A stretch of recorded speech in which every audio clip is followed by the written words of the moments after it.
there's a million ways to play the game in terms of blowing stuff up, meaning you can kind of not be looking to do it, but you see something that you want to blow up and you're driving along really fast, you aim the car at it and you bail and there it is. So kind of everything's a weapon. And then there's also weapons. For me, it was always about like, how ridiculous can I go? So I built something kind of big and I'm like, a little more. I'm like, okay. So I finally was like, okay, I'm gonna just dial this up to like 30 and see what happens on a 10 scale. And like, perfect. I'm like, yeah, okay, well, let's see if we can maintain that for the whole game. And we have, so that's awesome.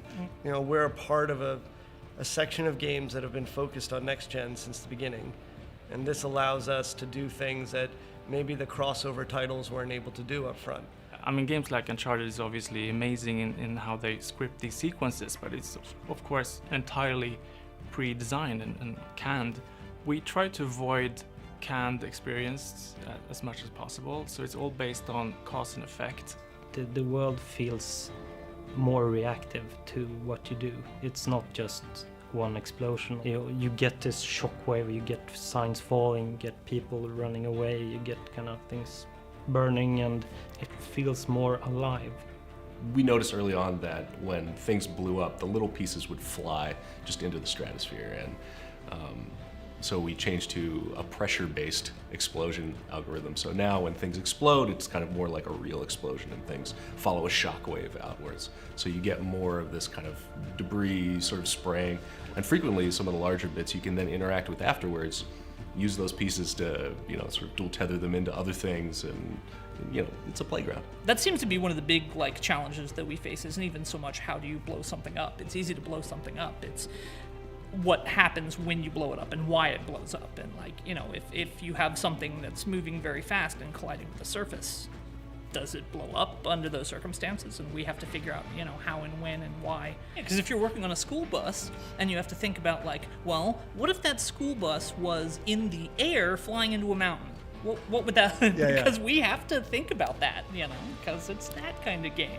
I think one of the more spectacular things is, newest is the bridge that's fully destructible. My job is to figure out sort of what we can do feasibly. In most cases, depending on where you sort of place these explosives or how you explode it, different pieces will sort of activate and come off. Like if I decide that I'm going to blow up the middle part, then the two sides, sometimes one of them doesn't always fall. It'll just sort of sit there and hang.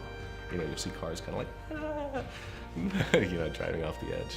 The vision for it was more taken from movies, so we wanted it to be a bit more spectacular. One of the challenges that we've run into, which is an interesting challenge to have, is making too much stuff too awesome.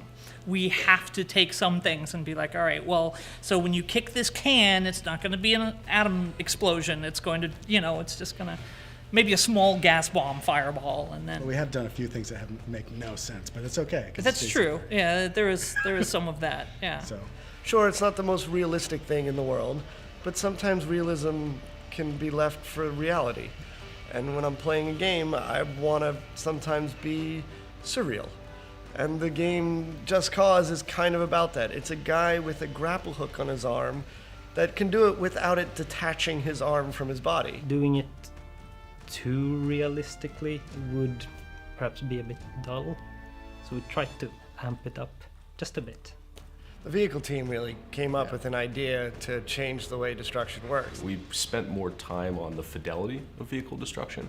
Instead of just doing deformation, which is really cool, they actually added things like hinged parts on it. So you actually get the side view mirror hanging off the side. It seems like a small detail, but when you're driving around and smashing into a wall, you actually get that amazing return of, it gives life to the vehicle. For the most part, our game is about movement and that traversal space, so the destruction is a joyful response, a reactivity in the world.